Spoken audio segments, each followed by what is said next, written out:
வணக்கம். இன்னைக்கு நாம ஒரு மிகச்சிறந்த தமிழ் இலக்கிய படைப்பான இரக்ஷணிய யாத்ரீகம் பத்தி தான் ரொம்ப ஆழமா அலச போறோம்.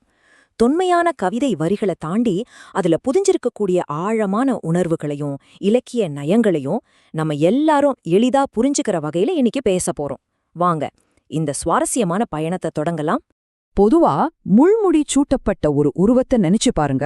வார்த்தைகளால விவரிக்க முடியாத ஒரு பெரும் வலியையும் அதே சமயம் அசைக்க முடியாத பொறுமையையும் இது நமக்கு உணர்த்துது இல்லையா? இன்னைக்கு நாம பேசப்போற எல்லையற்ற துன்பம் மற்றும் பொறுமை ஆகிய விஷயங்களுக்கான சரியான அடித்தளமே இதுதாங்க.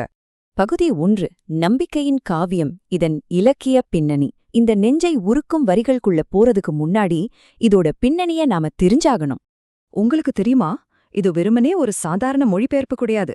உலக புகழ்பெற்ற ஜான் பனியனோட பிலிகிரிம்ஸ் புரோகிரஸ் அப்படிங்கிற ஆங்கில கதையை தழுவி எழுதப்பட்ட ஒரு அட்டகாசமான தமிழ் காப்பியம்.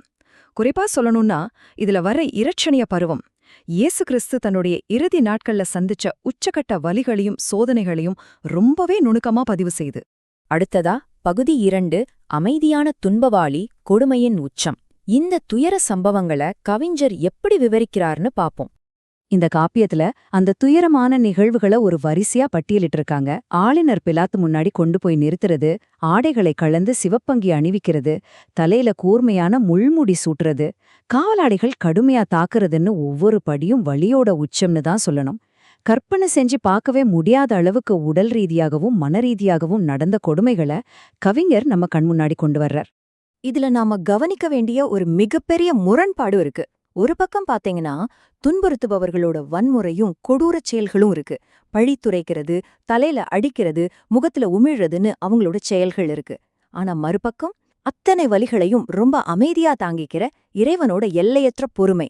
எந்த இடத்துலயும் அவர் கோபப்பட்டு ஒரு வார்த்தை கூட பேசல. அந்த தூய அன்போட வலிமைதான் இந்த பொறுமைக்கு காரணம் அப்படிங்கறது இது ரொம்ப ஆழமா பதிவு செய்யுது. பகுதி 3, முள்முடி, கவிதையிலிருந்து உரைநடைக்கு. இந்த வலிய ரொம்ப பழமையான செறிவான தமிழ் வார்த்தைகள் மூலமா கவிஞர் எப்படி நமக்காக கடத்துறாருன்னு இப்ப பார்க்கலாம். இந்த மூலத் தமிழ் வரிகளை கேட்கும்போதே நமக்குள்ள ஒரு பெரிய பாரம் அழுத்துறத உணர முடியும்.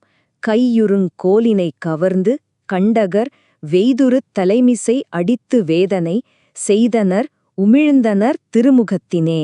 கையிலிருந்த கோலை பிடுங்கி தலையில ஓங்கி அடிச்சு திருமுகத்துல உமிழ்ந்தாங்க அப்படிங்கிறத இந்த வரிகள் எவ்வளவு தத்ரூபமா அதே சமயம் எவ்வளவு வலியோடு சொல்லுது பாருங்க.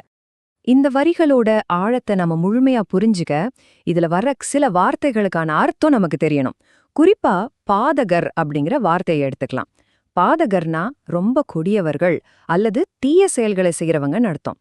எந்த தப்புமே செய்யாத ஒருத்தரை இப்படியெல்லாம் சித்திரவதை செய்யற அந்த கூட்டத்தோட மனநிலைய இந்த ஒற்றை வார்த்தை ரொம்ப துல்லியமா படம் பிடிச்சு காட்டுது.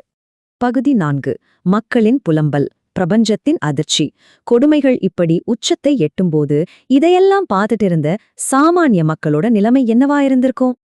இந்த அநீதிய நேர்ல பார்த்த மக்கள் அதிர்ச்சியில உறைஞ்சி போய் பல கேள்விகளை எழுப்புறாங்க.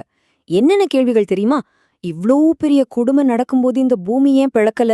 வானம் ஏன் இடிஞ்சு விழல? கடல் ஏன் வற்றி போகல? இந்த உலகத்தோட முடிவு ஏன் இன்னும் தாமதமாகுது? இப்படி இயற்கையே இன்னும் அமைதியா இருக்குன்னு பிரபஞ்சமே அழிஞ்சிடாதா அப்படிங்கிற ஆதங்கத்துல புலம்புறாங்க. அங்கே நடந்த அநீதி மக்களின் மனதை அந்த அளவுக்கு உலுக்கிருக்கு. பகுதி 5, கிறிஸ்துவ கம்பர், காவியத்தின் சிற்பி. இவ்வளவு ஆழமான உணர்வுகளையும் இலக்கிய நயத்தையும் கொடுத்த அந்த மாபெரும் காவிய சிற்பி யாருன்னு கட்டாயம் நம்ம தெரிஞ்சுக்கணும். அவர்தான் ஹெச்.ஏ. கிருஷ்ணபிள்ளை.